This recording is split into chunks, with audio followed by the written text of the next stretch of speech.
Zero close, ito yung sinasabi natin na pwede tayong magrekta ng proseso. Kapag ang buhok, nakikita nyo ay umaangat yung tubo o hindi dumidikit sa anit or yung kanyang buhok ay hindi naman masyadong malambot, sakto lang, pwede nating rektahin yung pagbawas or yung pagpipade nito gamit yung ating matalas na clipper. Kukontrolin lang ng ating kamay yung tamang paghagod kung gaano ba kataas yung gupit na ating gagawin. Pagkatapos natin gumamit ng zero close sa pagtanggal ng buhok sa ibaba, i-overcomb naman natin para makita natin agad yung forma ng gupit or gaano kataas ba yung gupit na ating ginagawa. Isa ito sa mga rekta na proseso na ginagawa din ng mga ibang barbero. Kung hindi ka pa sanay ng ganitong proseso, much better o mas maganda gumamit ka ng clipper guard or yung step by step. Gumagawa lang ako ng mga iba't ibang video. Zero open, ito yung proseso na walang clipper guard. Zero open ang ginawa ko dyan. Ang technique dyan, yung pagkontrol ng kamay sa paghagod. Yan yung technique dyan. Kaya kung bakit hindi siya umuukit, hindi siya napapataas, hindi sumusobra, ang magkocontrol dyan yung kamay natin. Kung paano natin isi-C motion ito. Ginagawa yan kapag ang iyong kamay ay magaan na sa paghagod. Kung bago ka palang nagugupit, mas maganda siyempre gagamit tayo ng clipper guard para hindi tayo maligaw o hindi tayo mapataas ang pagbawas dito.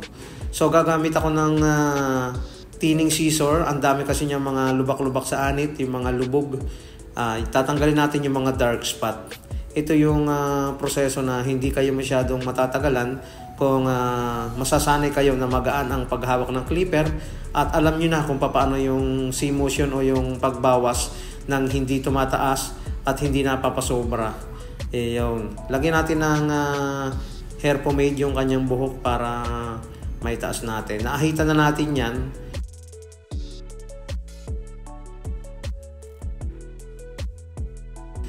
Kaya lagyan na natin ng pomade at suklayin natin ito. Okay.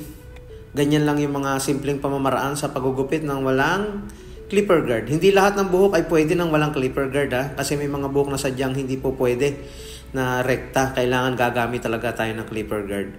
Minsan nga may buhok na kahit ginamitan natin ng clipper guard, hindi pa rin matanggal yung dark spot. Siyempre, ang gagawin natin dyan, gagamitan na natin ng gunting at suklay. May mga buhok na pwede talaga, erekta mo, okay, maganda yung resulta. May mga buhok naman na sadyang pang clipper guard para maging mas maayos yung iyong trabaho. Sana meron kayong konting idea na natutunan sa ganitong klase ng proseso. Mag-ingat sa paggamit ng clipper. Kung kinakailangan gumamit ng clipper guard, gamitin natin. Kung kinakailangan nating step by step, gawa natin ng guideline, gawa natin ng baseline, why not, kung saan mas mapapaganda yung gupit na ating gagawin sa ating mga kliyente. Maraming salamat mga kabarberos at ito na yung resulta na ginawa natin sa kanya. Magandang araw.